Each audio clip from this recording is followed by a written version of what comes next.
നിങ്ങളുടെ favourite shows ഇനി ഒരിക്കലും മിസ്സാവില്ല. ഇപ്പോൾ C5 കാണും നിങ്ങളുടെ ഫേവറേറ്റ് ഷോ തികച്ചും സൗജന്യമായി. ഇന്ന് ഞാൻ പോട്ടെ, നാളെ കാണാം.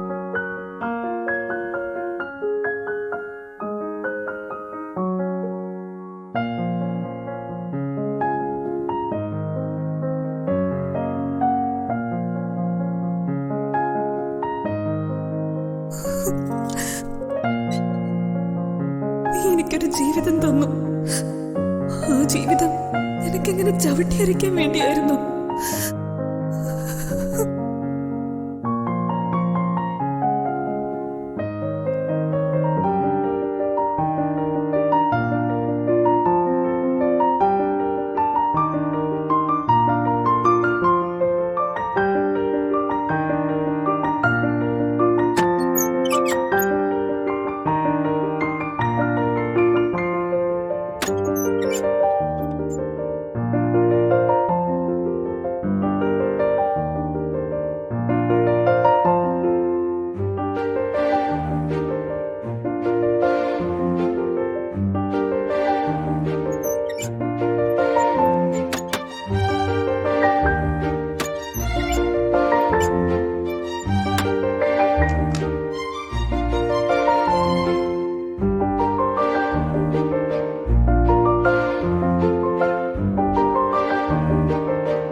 അവളുറങ്ങിയോ? എനിക്കറിയാം ഉറങ്ങാൻ വേണ്ടി നീ കാത്തിരുന്നാണെന്ന്.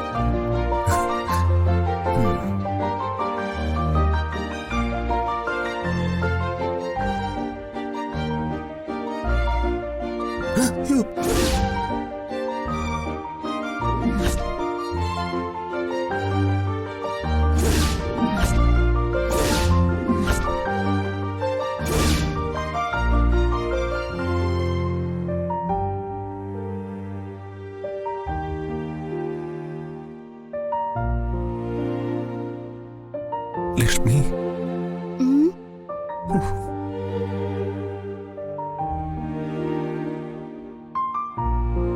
പാല്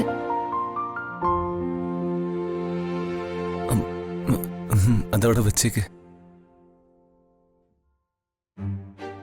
ആരും ഉറങ്ങിയോന്നാ സഞ്ജുട്ടൻ ചോദിച്ചത്? അയ്യോ, ആരും ഉറങ്ങിയിട്ടൊന്നുമില്ല. അല്ല, ആരാ നിന്നെ ഇങ്ങോട്ട് പറഞ്ഞയച്ചത്? നീ ഇങ്ങോട്ട് വരുന്നത് ആരെങ്കിലും കണ്ടോ? ചേച്ചിയാ ഇന്നെന്റെ കയ്യിൽ പാല് തന്നു വിട്ടത്. സ്വാതിയോ? സ്വാതി നിന്റെ കയ്യില് പാല് തന്ന് എന്റെ റൂമിലേക്ക് അയച്ചെന്നോ?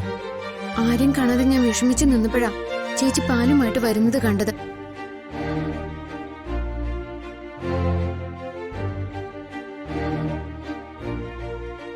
അത് തന്നെ സംഭവിച്ചു. സ്വാതി ഇവളെ പേടിച്ച് വന്നതായിരിക്കും. അവള് ലക്ഷ്മിയുടെ മുന്നിൽ തന്നെ വന്നു പെട്ടു. പാവം, അവള് മുറി പോയിരുന്ന് പൊട്ടിക്കരയുന്നുണ്ടാവും. പാല് വാങ്ങിയില്ല. ഞാൻ രാത്രിയിലെ പാല് കുടിക്കാറില്ല.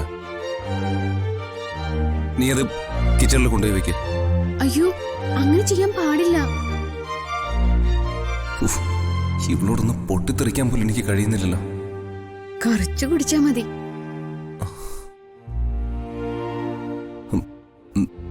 നീ അത് അവിടെ വെക്ക്. ഞാൻ പറയുന്ന നീ ഒന്ന് കേൾക്ക് ലക്ഷ്മി.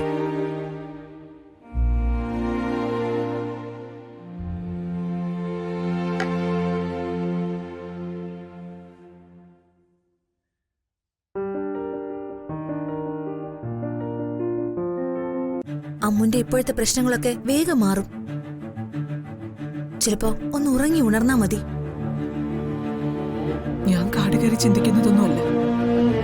സഞ്ജുവിന്റെ പ്രാണരക്ഷയ്ക്ക് 21 ദിവസത്തെ പൂജ ശാസ്ത്രികൾ പറഞ്ഞത്. അന്ന് ഞാൻ ആ ക്ഷേത്രനടയിൽ വെച്ച് അമ്മുനെ ആദ്യമായിട്ട് കണ്ടു.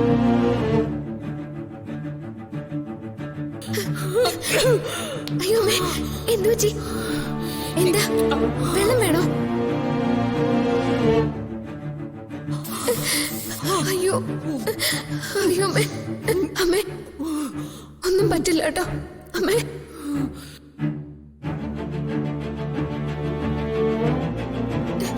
ഇപ്പൊ എങ്ങനെയുണ്ട് അമ്മേ?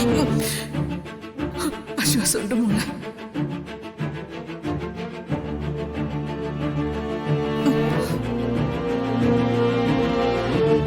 ദേവി കാത്തോളും. ഇനി അമ്മയ്ക്ക് സൂക്കട ഒന്നും വരില്ല.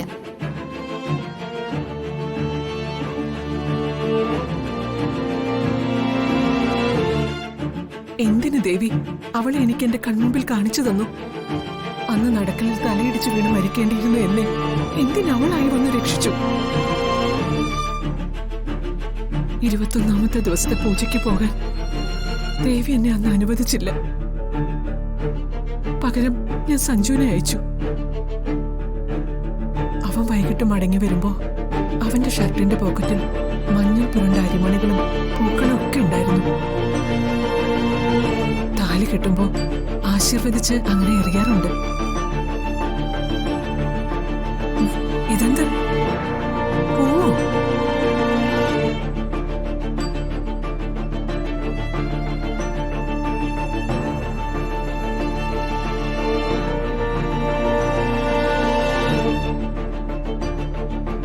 ദേവിയായിട്ട് ഞാനത് അവനോട് ചോദിക്കുകയും ചെയ്തു. ഞാനറിയാതെ നീ കല്യാണം കഴിച്ചോളൂ. അവനെ അവള് വിട്ടുപോയെങ്കിലും ഈ വീട്ടിൽ തന്നെ അവള് വന്നില്ലേ? മംഗലശ്ശേരിയുടെയും എന്റെ മകന്റെയും കാവൽ മാലാഖയായി. ഈശ്വര, ഇതൊക്കെ കേട്ട് ഞാൻ എന്ത് പറയാനാ? അവള് ലക്ഷ്മി പൂജ ചെയ്തതും കഴുത്തിൽ നിന്ന് താലി അഴിക്കാതിരുന്നതും അവന് വേണ്ടിയായിരുന്നു. അവളോട് നമ്മൾ കാണിച്ചതിനുള്ള ശിക്ഷയാ ദേവി നമ്മളോട് ഇപ്പൊ കാണിച്ചുകൊണ്ടിരിക്കുന്നത്. നന്ദി കേടലുള്ള ശിക്ഷ.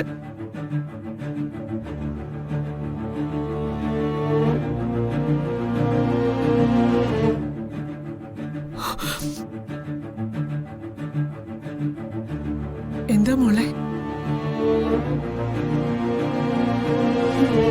മോളെന്താ തിരിച്ചു പോന്നത്? ദൈവമേ, അമ്മൂനെ കണ്ടോ? എന്താ ശ്രീകുട്ടി? കാണുക മാത്രമല്ല, അവൾ എന്റെ കയ്യിൽ നിന്ന് പാല് വാങ്ങി സഞ്ജുവിന്റെ റൂമിലേക്ക് പോയി. ഈശ്വര, നീ എന്തിനാ അത് അവളുടെ കയ്യിൽ കൊടുത്തത്? അവൾക്കൊന്നും അറിയില്ലെന്നാണോ ഇളയമ്മ പറയുന്നത്? ഞാനത് അവളുടെ കയ്യിൽ കൊടുക്കാൻ കൊണ്ടുപോയെന്ന് അമ്മു കരുതിയ. സഞ്ജുവിന്റെ റൂമിലാണോ ഇപ്പൊ അമ്മു? പിന്നെ അവൾ എവിടെ പോവാനാ?